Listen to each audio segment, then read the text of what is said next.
Ахмет Байтұрсынұлы егіннің бастары. Бір адам жас баласын жанына алды. Екеуі сайран етіп кетіп қалды. Қыдырып әрлі-берлі жүрді дағы егінші егін еккен жерге барды. Аралап әр егінді қарап жүрді. Кез еді пісіп болған егін түрлі. Бастарын дәнге толған төмен салып, бидайлар бейне тағзым етіп тұрды. Жалғыз-ақ бір бидай тұр көкке қарап. Бейне бір жалғыз өзін көпке балап, баланың сол бидайға көзі түсіп, білмекке кетті көңіл жөнін сұрап. Құбылып бидайлар тұр басын салып, жіберген мырза құдай нұрға қанып.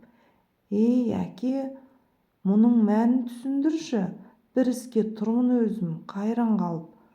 Бұл бидай көтеріп тұр басын көкке, қарайды шікірейіп өзге көпке.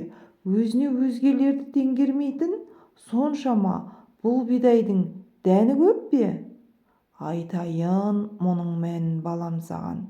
Шырағым, түрін көріп таңданба оған. Өзгесі төмен қарап бүгілгенге ойлама, кем екен деп бәрі сонан.